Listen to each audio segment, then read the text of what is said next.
마태복음 6장 9절로 12절 말씀입니다. 마태복음 6장 9절로 12절 제가 봉독해 드립니다.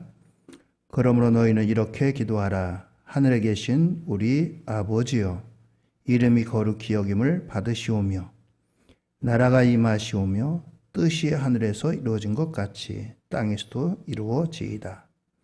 오늘 우리에게 일용할 양식을 주시옵고 우리가 우리에게 죄 지은 자를 사하여 준 것 같이 우리 죄를 사하여 주시옵고.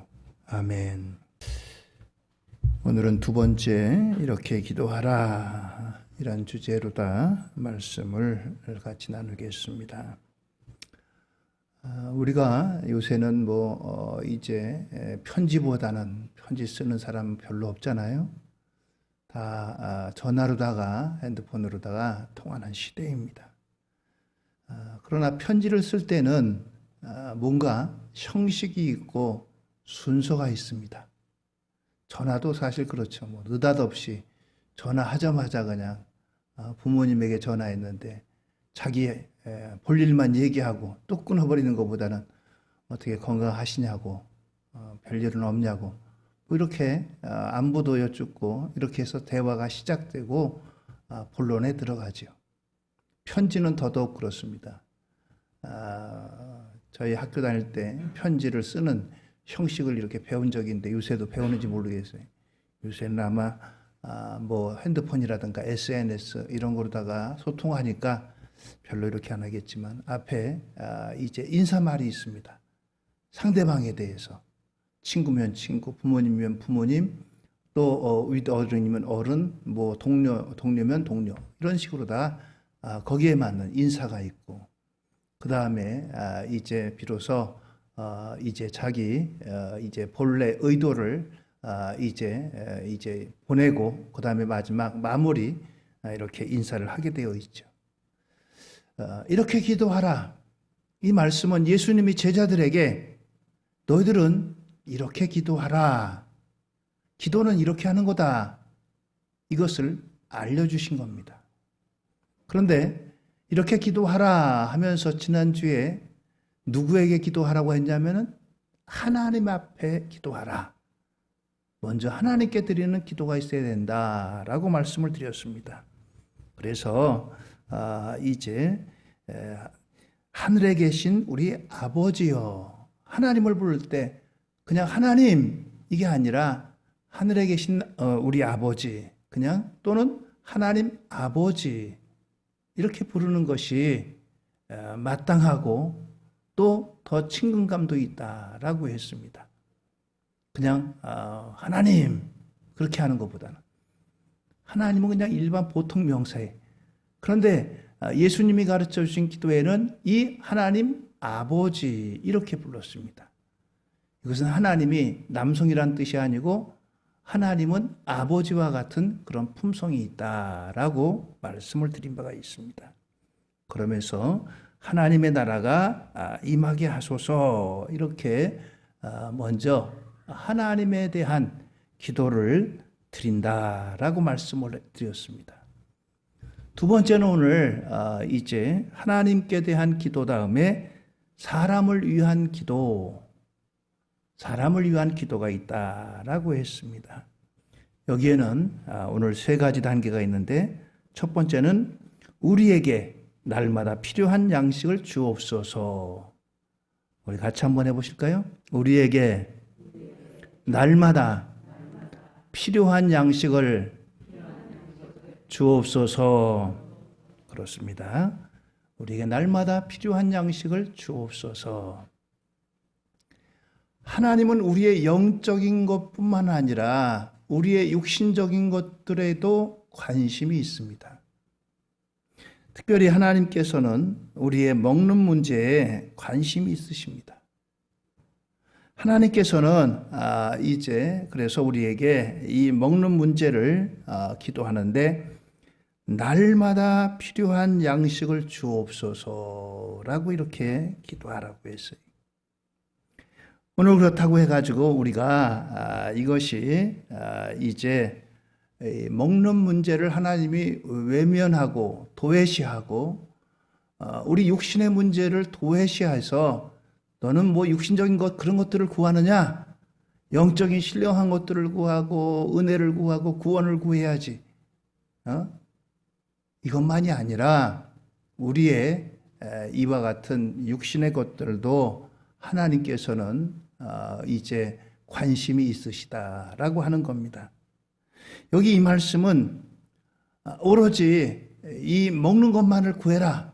먹는 것이 1번이다 라고 하는 것이 아니라 여기 먹는 것조차도 우리가 하나님 앞에 기도하고 이것이 필요한 것을 하나님도 우리에게 인정하시고 구하라 라고 하는 것입니다. 더 기본적인 것은 뭐겠어요? 하나님과의 바른 관계를 하나님께서는 원하신다라고 하는 것입니다. 하나님께서는 이처럼 우리에게 이제 이 먹는 문제를 통해서 우리에게 이제 하나님께서 원하시는 것들은 우리의 영혼이 무엇보다도 귀해요. 그러나 우리의 육신적인 것도 역시 배제하지 않는다는 겁니다. 초대교회가 지나고 기독교의 초기에 사람들 중에는 그런 사람들이 있어요. 육신은 죄된 것이다. 악한 것이다. 영혼만이 깨끗하고 영혼이 거룩한 것이고 영혼만이 이와 같이 이제 온전한 것이다. 그래서 육신에 대해서는 아주 사람들이 하찮이 여기고 육신을 학대하고 그랬습니다. 그래서 금욕주의적 이혼론이 나왔어요. 그래서 육신은 이와 같이 죄덩어리다 이겁니다. 근데 이것이 잘못된 것이라는 거예요. 하나님은 우리에게 육신도 잘 우리가 하나님 앞에 드림바 돼야 되는 것이지, 육신은 악하고 더러운 것들이니까 육신은 아무렇게나 살아도 되고 영혼만 올바름 살면 돼, 이것이 결코 아니라는 것입니다. 그래서 사람들 중에는 육신의 것들을 억누르서 도피하는 사람들이 많이 있었어요. 지금도 그리스라든가 이런 데 가면은 수도원들이 있습니다.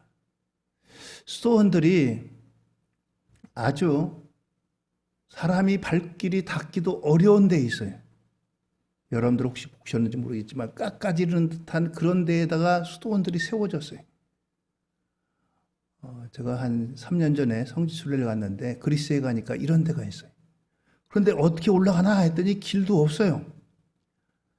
그 밧줄을 달아매가지고 도르래에다가 사람을 끌어올려가지고 올라가고 내려오고 아니면 겨우 한 사람 다닐 정도로다 그런 계단을 아주 이렇게 그 경사가 급하게 만들어 놨어요. 잘못하면 큰일 납니다. 떨어져가지고. 뭐 거기에 사람들이 최소한으로 먹을 양식이라든가 물이라든가 이런 부식들을 오르고 내리는 이런 도르래다 이제 이것들을 나르고 또 사람이 오르거나 내리거나 할 때 겨우 한 사람이 힘들게 다닐 수 있는 그런 길을 만들어 놔가지고 그런 데 가서 이제 영성에만 힘쓰는 이런 사람들이 있었어요. 육신은 악하다는 거예요. 육신은 악하기 때문에 먹는 거 그런 거 절제하고 그래서 금식하고 또 그리고 세상과 끊고 세상 사람들 만나지 않고 세상 일에 관심 두지 않고 세상 사람들과 이야기하지 않고 오로지 기도하고 찬송하고 이것만 한다는 겁니다. 물론 하나님께서 그와 같은 것들도 기쁘게 여기셔요. 그러나 극단적인 그와 같은 것들은 결코 하나님이 원하시는 게 아닙니다.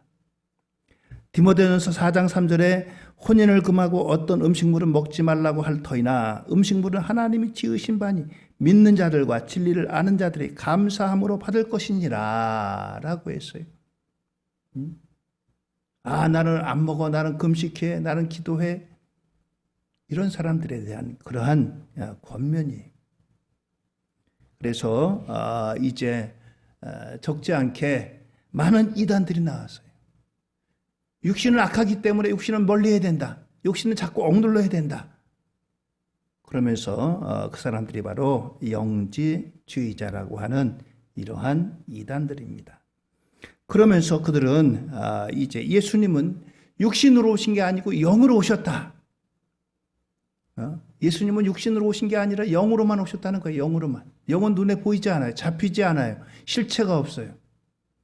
예수님이 오신 것은 사람들이 그냥 잘못 본 것이지 육신은 오신 게 아니다라고 하는 겁니다.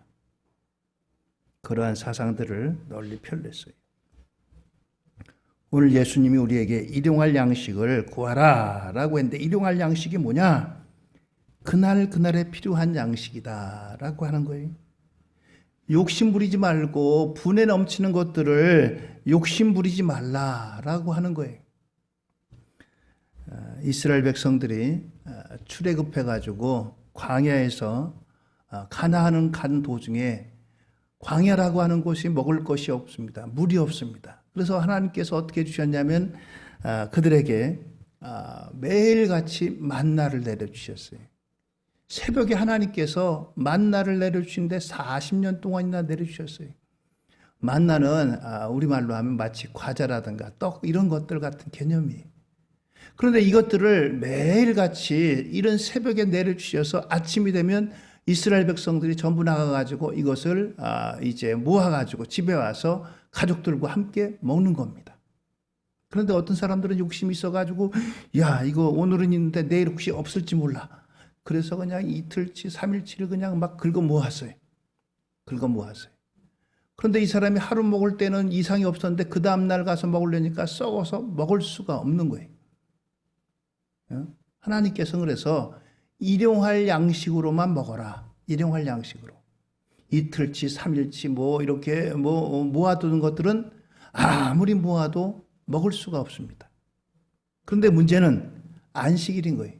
안식일은 일하지도 말라라고 했는데 안식일 날 밖에 나가서 이제 만나를 모으고 그러는 것은 일이기 때문에 안식일 전날은 이틀치를 모아서 이틀 그 다음 날 안식일 날 먹는 것도 썩지 않게 하셨어요.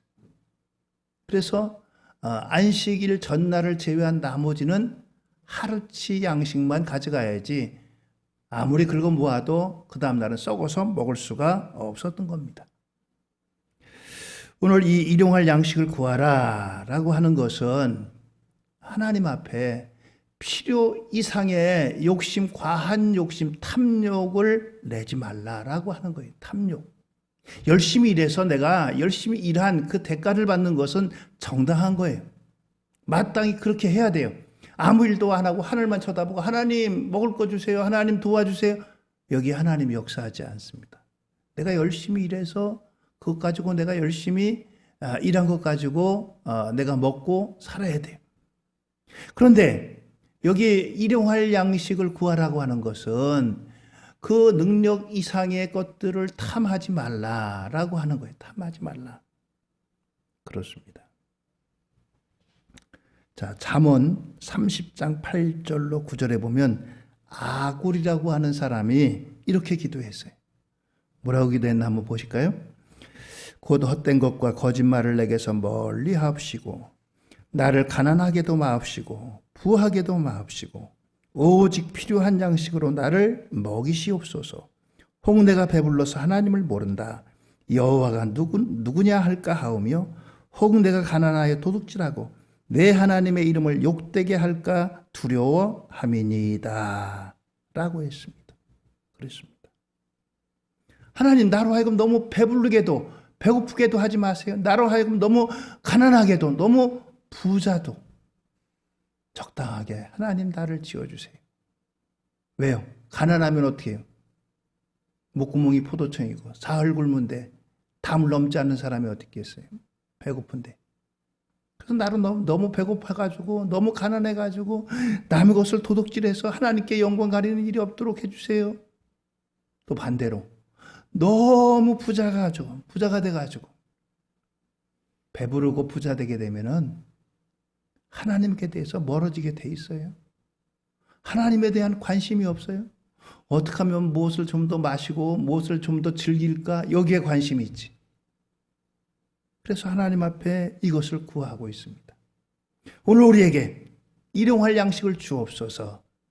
바로 이것이 여기에 있습니다. 요사이 여러분들 이제 코인 광풍이 일어난다 그러잖아요. 비트코인이니 뭐 도지코인이니, 도지코인 같은 경우는 하루에 8,000%니까 80배입니다. 80배. 80배가 올라요. 80배가. 예를 들어서 100원 투자하면 100원짜리가 8,000원짜리, 8,000원인가 뭐 계산도 잘하는데.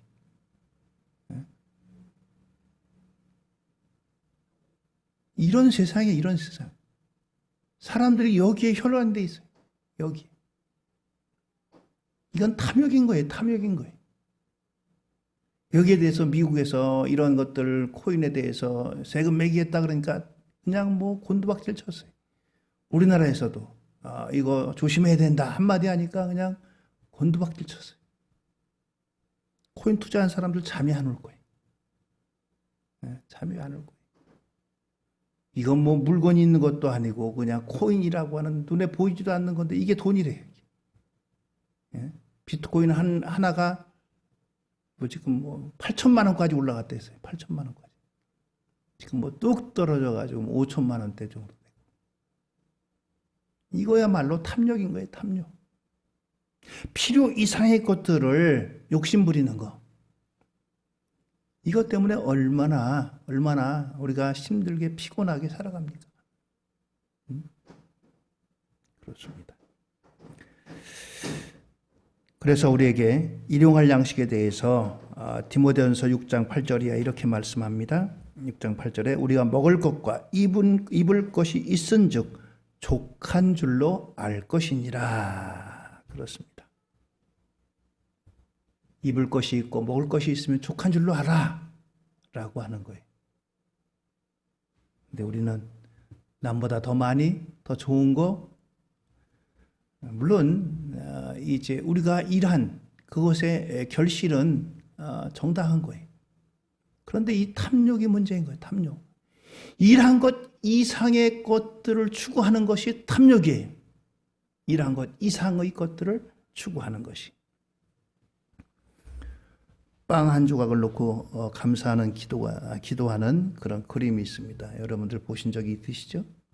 빵 한 조각. 빵도 이게 뭐 아주 고급지고 이런 빵이 아닙니다. 거친 빵이에요. 별로 그렇게 맛도 있을 것 같지 않아요.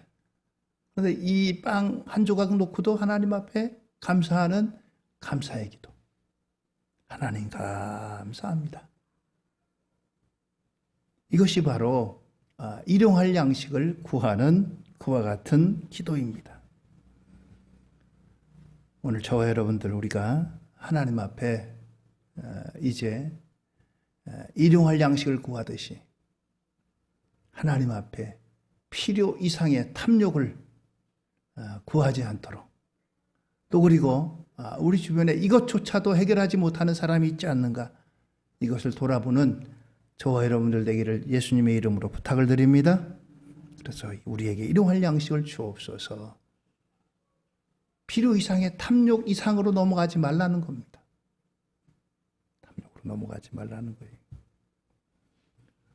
두 번째, 오늘 우리를 위한 기도, 사람을 위한 기도는 우리 죄를 용서해 주옵소서. 우리 죄를 용서해 주옵소서. 마태복음 6장 12절입니다. 우리가 우리에게 죄 지은 자를 사하여 준 것 같이 우리 죄를 사하여 주시옵고 라고 했습니다. 다른 말로 하면 회개 기도라고 말할 수가 있습니다. 회개 기도는 지은 죄에 대한 하나님께 용서의 기도입니다. 하나님, 내가 이런 죄가 있습니다. 하나님 용서해 주세요. 용서해 주세요. 그렇습니다. 복음이 뭐냐? 내가 지은 죄에 대해서 용서함 받는 것이 복음이에요. 복음이 또 부자 되게 해준다, 건강하게 해준다, 잘 살게 해준다, 성공하게 해준다. 이게 복음이 아니라 죄 용서함 받는 것이 복음이라는 거예요. 복음입니다. 그렇습니다. 죄에는 필히 죄에 따른 벌이 따르게 마련입니다. 세상에서도 그렇잖아요. 죄는 반드시 거기에 상응하는 벌이 있습니다. 그런데 오늘 이제 죄에 대해서 하나님께서 용서해 주시는 이와 같은 용서를 받는 그 길이 회개라고 하는 거예요.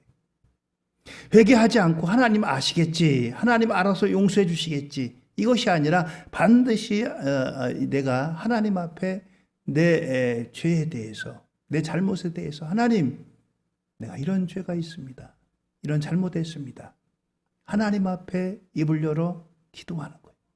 거기에 하나님께서 용서해 주시는 것이 바로 회개기도요, 용서함 받는 기도라고 하는 사실입니다. 이러한 죄사함은 예수님의 피에 있습니다. 구약의 백성들은 이 죄사함을 받기 위해서 하나님 앞에 나아갈 때 어떻게 나갔느냐 하면은 자기 형편에 맞게 소를 잡고 또는 양을 잡고 비둘기를 잡고 이제 짐승들을 가지고 하나님 앞에 나가서 하나님, 내가 이런 죄가 있습니다, 하나님 용서해 주세요. 그러면서 그 이제 제물을 제사장을 통해서 하나님 앞에 드리는 거예요.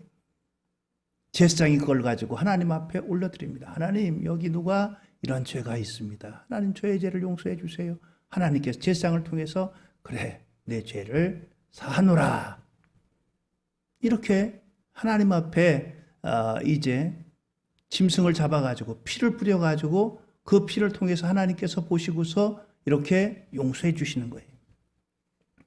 그런데 오늘날 저와 여러분들은 하나님의 아들 되신 예수님이 이 짐승을 대신해 가지고 십자가에서 피 흘려 돌아가셨기 때문에 우리는 더 이상 짐승을 잡을 필요가 없는 거예요. 예수님이 십자가를 안 지셨다면 저와 여러분들도 하나님 앞에 예배하러 나올 때 여러분들이 좀 넉넉하신 분은 소를 잡아드려야 되고, 보통 사람들은 양을 잡아드려야 되고, 좀 경제적으로 어렵다라고 하시는 분들은 비둘기 잡아가지고 드려야 돼요. 그런데 예수님이 그 일을 대신해 가지고 우리는 예수님의 피 공로에 의지해서 그것을 믿음으로 나가는 것이 바로 이 구약의 백성들이 짐승을 제물로 드리는 것과 같은 그와 같은 속죄가 되는 것입니다. 그렇습니다. 그래서 예수님이 오시는 길을 예비한 세례 요한이 그가 외쳤던 게 회개하라, 천국이 가까웠느니라. 그리고 예수님도 회개하라, 천국이 가까웠느니라. 이것이 예수님이 우리들에게 제일 먼저 하신 말씀인 겁니다. 그렇습니다. 회개하면 죄 용서해 주신대요. 회개하면 죄 용서해 주신대요. 반대로 회개하지 않으면 용서함 받을 수 있는 길이 없는 겁니다. 없는 거예요. 반드시 용서는 회개를 통해서 하나님께 우리의 죄를 용서함 받고 하나님이 용서하시는 통로가 되는 겁니다. 그렇습니다. 자, 그래서 이와 같이 이 회개가 필요합니다. 자, 그런데 우리가 예수님을 믿고 그럴 때 우리가 다 구원함을 받는다 그랬어요. 구원받은 사람이 그러면 그 다음에 죄가 있느냐 없느냐? 여기가 문제가 있어요. 이단들은 죄 용서함 받고 구원받은 사람은 더 이상 죄가 없다, 죄가 없다고 해요. 맞습니까? 틀립니까? 맞는 것 같아요? 틀리는 것 같아요? 맞는 것 같기도 하고 틀리는 것 같기도 하고. 자, 우리가 예수님이 그래서 제자들에게 이런 이제 십자가를 앞에 두고 예수님이 제자들을 쭉 둘러보시면서 너희들 발 내놔라, 내가 너희들 발 씻겨줄게. 그러니까 제자들이 아이고 선생님, 저희가 예수님 발 씻겨드려야죠. 선생님 발 씻겨드려야죠. 이 이스라엘은 모래가 많은 곳입니다. 그래서 이렇게 이제 길을 걸어도 발이 금방 더러워져요. 모래가 많고 바람이 불면. 그래서 남의 집을 방문하면 그 집에 들어갈 때 손님을, 그 집에 있는 종이라든가 종이 없으면 그 집에 뭐 자녀라든가 아니면 누가 그 손님의 발을 씻겨주는 게 예의입니다. 예의. 예수님과 제자들이 쭉 둘러앉았는데 예수님이 너희들 발 내놔 내가 발 씻겨줄게. 그러니까 제자들이 깜짝 놀래가지고 예수님 어떻게 우리가 씻겨드려야죠. 아니다. 내가 씻겨줘야 된다. 그러면서 이 예수님이 씻겨준다고 하니까 베드로 그중에 한 사도는 예수님 씻어야 된다면요 발만 말고 저는 목욕도 시켜주세요. 참 주책이 애도 아니고 어른인데. 그랬더니 예수님께서 야 너희들은 이미 목욕했기 때문에 목욕은 필요 없고 발만 씻으면 된다 라고 말씀하신 거예요. 여기 말하는 이 목욕이라고 하는 것은 구원받는 것을 말합니다. 이미 구원받았는데 구원받았다고 해가지고 온전하고 깨끗하고 더럽지 않은 것이 아니라 이 땅에 다니면서 또 먼지가 묻어요. 이 땅에 다니면서 이런 거 저런 거 이제 접촉하게 되고 그러면서 더러워져요. 그럴 때는 뭐예요? 발만 닦으면 된다는 거예요. 발만 닦으면 된다. 구원받았지만 이 땅에 살면서 이런 거 저런 거 이제 알게 모르게 부딪히는 것들 때문에 있는 죄는 그때마다 기도하면 사함받고 용서함 받는 거예요. 그것이 바로 회개라는 거예요. 구원에 이르는 회개가 있고 또 우리의 자범죄로 회개하는 것이 있는 겁니다. 그래서 이제 이단 중에 구원파라든가 이런 사람들은 한번 구원받으면 죄가 없다. 회개하지 않아도 된다. 그 사람은 이제 죄가 없다. 이겁니다. 그래서 그 사람들이 이렇게 우린 죄 없으니까 하는 것에 대해서 잘못을 인정하지 않아요. 잘못을 인정하지 않아요. 그렇습니다.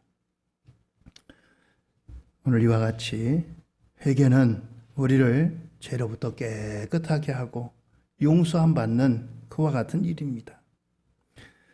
오늘 성경은 그래서 우리에게 이와 같이 죄에 대해서 이제 회개할 것을 말씀합니다. 우리가 우리 죄를 사하여 준 것 같이 우리 죄를 사하여 주옵소서. 사람과 사람 사이도 서로 잘못한 거 있으면 미안해 친구야 미안해 서로 그러면 더 용서하고 그렇게 이제 화해하잖아요. 그것처럼 하나님 앞에 우리의 죄에 대해서도 하나님 용서해 주시기 바랍니다. 이와 같은 기도를 말씀하고 있어요. 마지막으로 세 번째는 무슨 기도입니까? 우리에게 죄 지은 사람을 용서하게 하옵소서. 하나님 앞에 용서를 구하고 또 그리고 우리가 우리에게 죄 지은 자를 사하여 준 것 같이 우리 죄를 사하여 주옵시고 서로 이제 사람과 사람 사이에 잘못에 대한 죄도 이제 용서하라라고 하는 것입니다. 마태복음 6장 12절을 이제 성경 가운데 이렇게 번역한 성경도 있습니다. 우리가 우리에게 빚진 사람의 빚을 없애준 것 같이 우리 빚을 없애 주옵소서라고 했습니다. 그렇습니다. 우리가 우리에게 빚진 사람의 빚을 없애준 것 같이 우리 빚을 없애 주옵소서. 우리나라의 부채가 빚이 다른 나라에 비해서는 그래도 아직도 견고합니다. 나라도 빚을 져요. 나라에 돈이 없으면은 뭐 국채라든가 이런 것들을 발행해 가지고 이제 나라에 필요한 것들을 이제 이런 것들을 공급합니다. 나라에 돈이 국고에 여유가 있으면은 뭐 이런 것들을 찍어낼 필요 없이 이제 국고를 가지고서도 얼마든지 코로나19 같은 때 자영업자들한테는 뭐 보상 같은 거 해주고 그랬잖아요.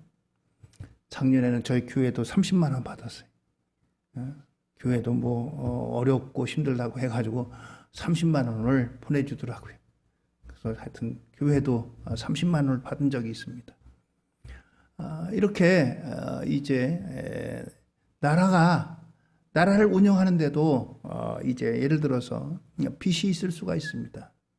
나라를 운영하는데 이제 수입보다도 더 많은 데 들어가서 이렇게 빚을 짓는 경우도 있습니다.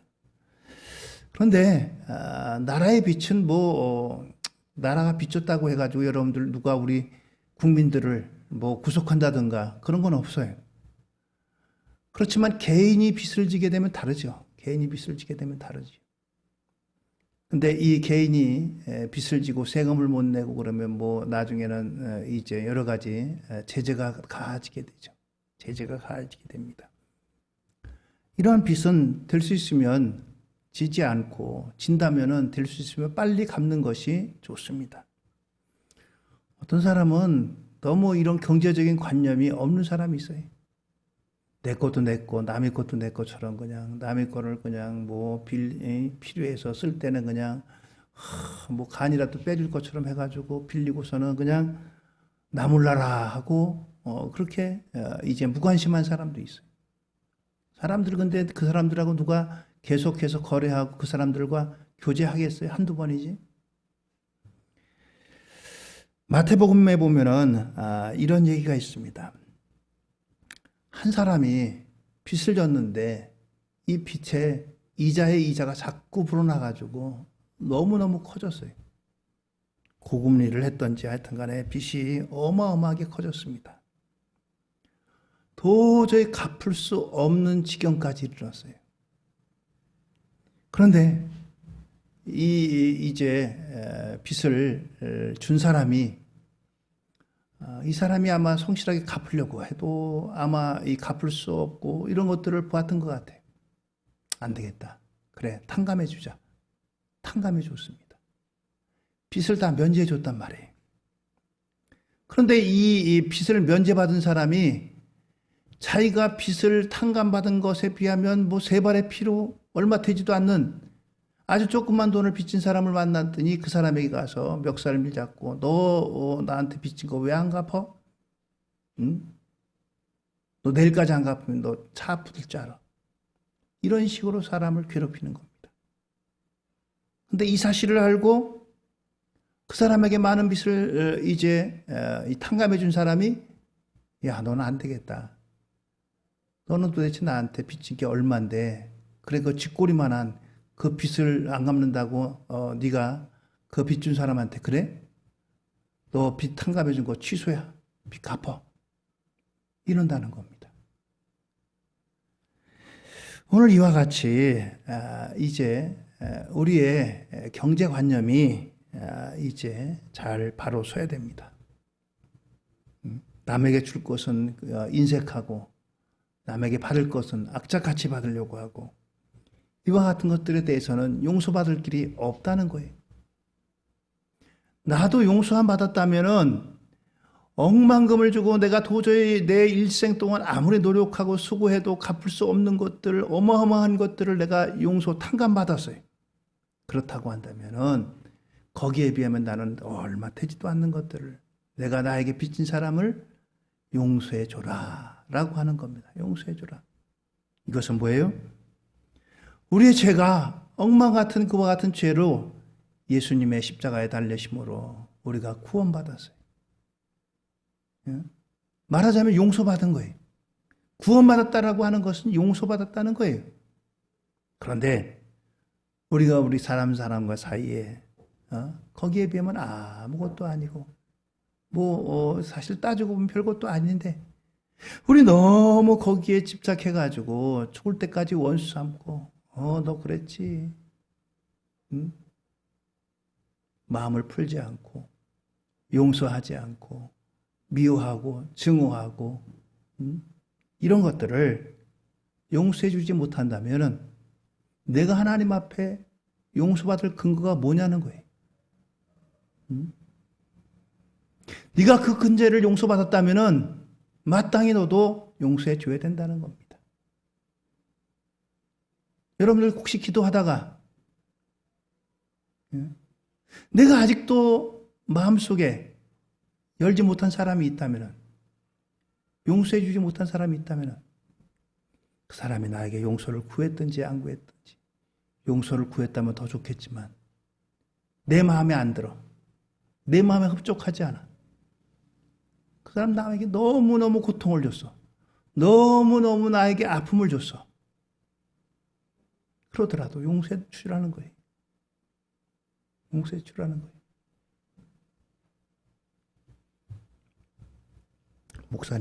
목사님이 내 형편 몰라서 그렇지. 그 사람이 나한테 어떻게 했는데? 그 사람을 어떻게 용서합니까?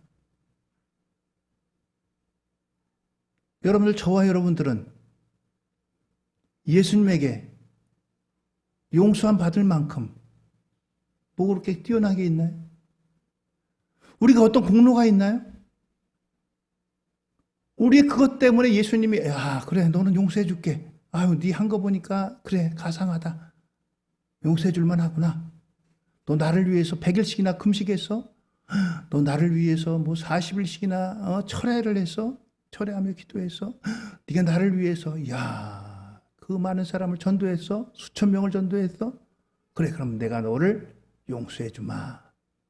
이게 아니잖아요. 이게 아닙니다. 아무 공로 없어요. 내세울 게 없어요. 그럼에도 불구하고 우리가 예수님으로부터 회개하고 용서함 받고 구원받은 것. 그렇다고 한다면은 오늘 우리가 우리의 이웃들에게 용서하지 못하고 마음속에 이와 같은 원수 맺고 풀지 못하고 이런 것들이 있다면은 이것은 하나님 앞에 올바른 자세가 아니다. 기도는 바로 하나님이 우리의 죄를 용서해 준 것 같이 우리 죄를 용서해 주옵소서. 용서할 마음을 주옵소서. 하나님 나는 도대체 그 인간 용서할 마음이 안 생겨요. 마음이 우러나오질 않아요. 하나님 나에게 내 마음으로는 내 정서로는 도저히 용서가 안 돼요. 그러나 하나님이 내 마음에 그런 마음을 주세요. 용서할 마음을 주세요. 이것이 오늘 우리가 기도하는 사람의 기도 자세라고 하는 겁니다. 그렇습니다. 기도한다고 하는 것은 바로 여기 이와 같은 하나님의 뜻이 담겨져 있어요. 입으로는 거룩거룩하게 기도한다고 하면서 두고 봐라. 나한테 그랬지. 내가 너 죽어도 용서하나 봐라. 눈 감기 전에. 행여나 이런 마음 갖고 있다면 이거는 기도하는 자세가 아니에요. 나는 하나님 앞에만 기도하면 돼.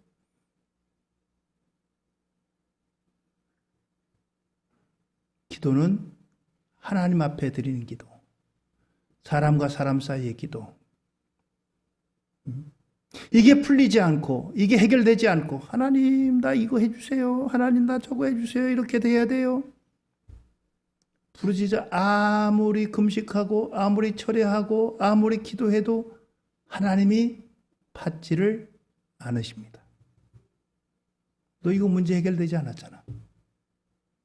너 문제 이거 해결돼서 하나님과의 관계의 문이 열리지 않는 거예요.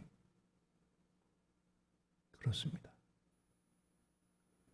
오늘 여러분들 우리의 기도가 어떤 기도인가 한번 저와 여러분들 우리 자신의 기도를 돌아볼 수 있는 기회가 되기를 예수님의 이름으로 부탁을 드립니다. 예수님이 가르쳐 주신 기도는 이것이 기도라는 거예요. 이것이 하나님 앞에 기도하는 저와 여러분들의 올바른 자세라는 겁니다. 오늘 저와 여러분들 우리의 기도를 되돌아볼 이와 같은 시기입니다. 그래서 우리가 하나님 앞에 기도하는데 이러한 기도가 전제되지 않고 이러한 기도 없이 하나님 이번에 우리 자녀들 시험 보는데 시험 잘 봐서 합격하게 해주세요. 하나님 이번에 우리 자녀들 회사에서 승진하게 해주세요. 하나님 건강 주세요. 이것도 기도지만 이 기도에 앞서서 먼저 여러분들 하나님 앞에 막혀있는 이와 같은 것들을 해결해야 돼요. 이것이 없이는 하나님 앞에 드리는 기도가 하나님 보좌에 올라가지 않습니다. 막힌 돌이 되는 거예요. 올바른 기도가 되는 것이 아니에요.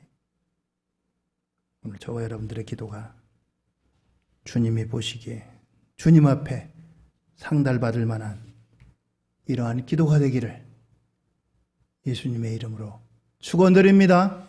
할렐루야. 기도하시겠습니다.